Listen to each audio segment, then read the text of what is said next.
Hey everyone, I'm Victor Dwyer, and today we're going to dive into the tool Intentwise to analyze what it does and start dissecting the capabilities of Amazon reporting behind your ads. Super cool, super fun conversation for me. Let's dive right into it. Whoop! Cool. So this is the master Amazon sheet with all the resources that we have available, that you can find all the potential tools out there and really cool things. Today we are going to be reviewing this row right here, IntentWise. So I'm going to dive into what the tool is, some cool aspects about it, and I really think every advanced Amazon seller should utilize this tool. So diving into what IntentWise really is, so I don't use the IntentWise platform as much as I should. So, IntentWise does have a lot of really cool things like their recommendation features, their keyword suggestions, and where you can, up to this date, I don't think they have a automatic keyword suggestion feature. You have to basically they'll give you suggestions and you can press add all suggestions and go from there. So that part is really cool that they do recommend certain keywords to put in your manual campaigns. That's awesome.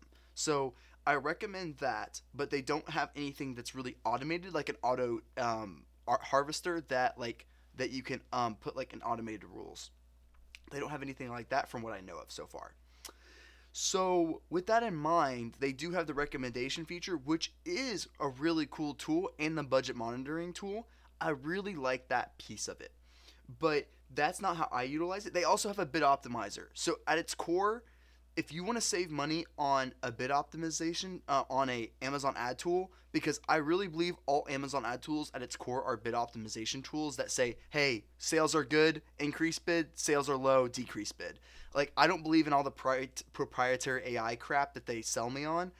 At its core, if you want a cheap bid harvesting tool, this is a great option, to be honest. So it does the normal bid optimization stuff, and that's really all I need as an Amazon advertiser. So, and then the rest I do strategy wise on my end for the Amazon advertising piece. So at its core, that's what I use the IntentWise platform for. So that's a majority of what you can utilize it for. That is not the reason why I use it. So the reason why I use it is their amazing Amazon capabilities. So from here, they have amazing dashboards that they can generate for you and help you create that help you show it for your clients and help you show your for yourself if you are a brand. So this is pulling in IntentWise is pulling your Amazon ad data and bringing it in, and from there they are showing it to you in Google Data Studio. That's what this is. And from here, you can really take a deep dive and a different approach to analyzing your Amazon ads. That is why I love this. So we're going to dive into how I would analyze a Amazon client right now. So let's say I would take a look. Like, you can look at your ad impressions, your ad clicks, how much they have dropped or risen over time. But here's the majority of how I analyze things. So you can see, okay, how much are you spending on phrase match? Right now we get about a 16% ACost on our phrase match stuff, and we get a 13% ACost on our exact, and then in our broad we get a 24%. So the reason why this is valuable is we can start pushing more ad sets within Amazon on these exact and phrase keywords. Most of these probably are swayed by branded, but we will be able to filter those in the future. IntentWise has that capability. And extracting this data is very time consuming. It takes a lot of time. IntentWise does it every 24 hours. So super amazing. It auto imports the data, does it all for you. This is the main reason I use this. This is amazing. So I can see what ad format is performing the best and invest more in that particular ad format. So when I dive on my client calls, I'm analyzing, okay, sponsored product targeting, absolutely killing it for us. Right now, we are spending about $16,000 and we're getting $115,000 back. So we are making insane money right now on our product targeting, and we are making really good money on our keyword targeting. But using this data, you can easily see, oh my gosh, product targeting is killing it. But there are very, very few dashboards I have seen have this capability of aggregating data in this way, which I love IntentWise for this because I haven't seen anything like this before. So as soon as I saw this, my mouth was watering. I was like, oh my gosh, you guys sold me. Like, this is it. This is heaven. This is heaven. So that's how I analyze it. And you can see, okay, sponsored brand keyword targeting that has a 19% ACOS. Auto targeting 23, and then it gradually goes up based off these other things. And you can see what your spend proportion is, and saying, okay, I'm spending 28% of my ad spend on this and getting 30%, 35% of my revenue so far on it. So these are interesting formats, and the way you make this actionable, you say, oh my gosh, product targeting is killing it. I'm going to increase my budgets on my product targeting and decrease my budgets on, for example, sponsor display. So it's very much for budget allocation, and how you divert that budget is how I would make this actionable. It's really important for me to have these super actionable dashboards, so that way I go to my clients and say, hey, here are the different formats I'm going up to. This is what we're changing, and here's why. Because we're seeing, oh my gosh, product targeting is killing it. We want to invest more dollars into that. And the client will say, hey, Victor, no, I don't want you to do that. Or, hey, Victor, yes, keep doing that. And most of the time it's the second one, hopefully. But that's how I approach it. And this is very valuable for me as the advertiser, so I know where to allocate my budget based off the format type. And these things will gradually change based off what your competitors are doing. I'm very interested in the approach of trying all of these different formats, seeing what your competitors are not going into, and you can easily tell that based off of how cheap the ACOS is. So for example, sponsored product targeting, most likely very few of the competitors are bidding on these sponsored product targeting ads, meaning that it's becoming cheaper for us to do that. Sponsored brand videos a year ago, extremely cheap. No one was doing it, so it was extremely cheap to do those things. Now more people are doing it, so now the ad landscape has changed. So it's really important to really diagnose these different ad formats and change the budget accordingly, so that way you can really make sure you utilize the most possible on this and really take a deep dive into this. So really important that you do that. I highly recommend it. And then you can also see the summary based off your campaign type. I don't utilize this too much. You can see your conversion rates, ad impressions per campaign, what campaign is doing well, what has the best ACOS, and things like that. I don't utilize that too much.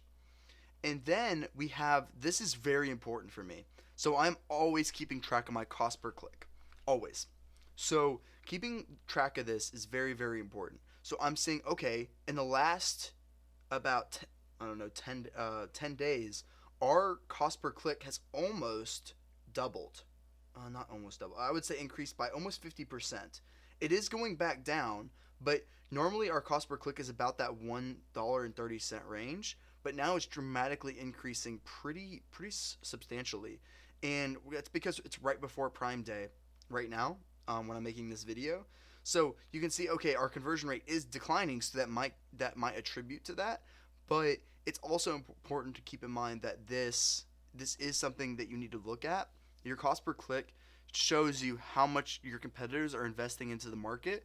So you can see, oh wow, a lot of competitors are pouring money into this. I need to start shifting my strategy. So I am very, very diligent about keeping track of my cost per click. So I highly recommend that. And I actually need to make myself smaller. Just realized that. So please keep track of your cost per click, and hopefully you're keeping track of that. So moving on to the next one, I'm going to move over to my sponsored ASIN by biggest changes by ASIN. So each of these are a separate product. Okay, so I can see on this product, so far we spent $10,000 and we saw a 91% increase in the last 30 days. So meaning that this is the comparison date of the previous 30 days and comparing it to the previous 30 days. So like the date range is the past 30 days and it's the 30 days after that. So basically it'll be comparing it to that. So we can see we've almost spent 100% more on this particular ASIN, almost 100%. So we almost doubled the spend on this particular ASIN, and we saw a 240% increase in sales. So let me just say that again. We saw a 2x increase, 2 times increase on spend. And we saw almost a 3 times increase on sales. That's awesome. You definitely want that. That means you increase spend and you are also more profitable. Our ACOS actually went down. And that means we became more profitable and we scaled at the same time. Very rare. This only happens for very big clients. It's a very rare scenario. Doesn't happen very often. Usually it goes up in the same direction, meaning that if you increase spend, your sales will increase, but also your profitability, your ACOS will increase as well, meaning that your profitability will go down. So you want your ACOS to be as small as humanly possible, but that's what's cool about all this is that it is you can see this data easily based off the different product. Seeing a product by product breakdown within Amazon is horrible. It is so hard to get, it is so difficult to do. But from here, you can easily see that information. You can see, okay, I spent 340% more on this particular product, and I'm seeing a 600% increase. And this is aggregating all the different campaigns, combining it by product, and putting it all together and showing you this data. That's how amazing that is. So getting this data before, very, very difficult, very cool to see it on a product by product level. So that way you can see, that way I go up to my clients and they come up to me saying, hey, what's working? And I say, hey, this product number one is doing amazing. We're getting a 13% ACOS. I want to invest more dollars into product one. But product two, we're working with about a 30% ACOS. I like to take a little bit budget away from that and invest it more in product one. And ask the client that and is seeing if we have enough inventory to support that. And they say, yes, let's do it. Let's go all in. And that way we start investing more in product one. So you see how actionable that was? I go up to the client. I say, hey, I want to invest more dollars in product one. And then they say, yes, Victor, I want you to invest more in product one. It makes sense. And now we're making actionable decisions. Now we're going back and forth. We're making real decisions on how to increase sales. Rather than doing the same like dashboard crap where it gives you the same stuff where you're not making real decisions, now you're going on a overall format to format level that I showed you before and a product by product basis. So now we're analyzing things. Now we're making decisions that will help you effectively increase sales. That's what's fun. That's what's awesome. I'm pumped. I'm really pumped right now. If you haven't told, I'm super pumped. This is one of my favorite parts to talk about. So that shows you on that side. You can see the biggest changes by what particular campaigns. The power of percent changes are amazing. Seeing, okay, like before you had to like go back and forth like to different date ranges and kind of like see like, oh, like is this number bigger or smaller? But now when you have these percentages, you can see, oh my gosh, this campaign is killing it. Like this campaign is doing really well. Historically, you can't see this data percent change wise in other dashboards. Other dashboards are the Amazon console, and it really sucks. So now you have that ability to see these percent changes, which is really powerful. And then you even get a breakdown by sponsored product keywords. You get it by sponsored brand keywords. You can see what keywords are working, what has been the biggest game changers for you recently, what's doing well. And you can all see that from one place. So it's really, really cool. You can get I have some other pages in here that are really neat as well. But that's high level of basically how I utilize this. So at its core, it's really important to keep track of your cost per click, to really keep track of your product target, of your format, saying, hey, what format is working the best for you right now, and then analyzing it, what product is working for you. So if you do all that analysis and allocate the budget to what format's working, what product is working, and from there, keeping track of your cost per click, that is how you set up effective Amazon campaigns where you're always tracking. And Intentwise is the one that is sending all this data for me to extract to make successful campaigns. So hopefully that makes sense. And if you want to stay updated with our Amazon research sheet, it will all be in here. And just click the link below to view the landing page. I update this Amazon sheet I want to give as much value to you as humanly possible. So if you want access to the sheet, click in the link below. And I'm totally happy to provide you as much value as humanly possible. Hope you guys have a great day.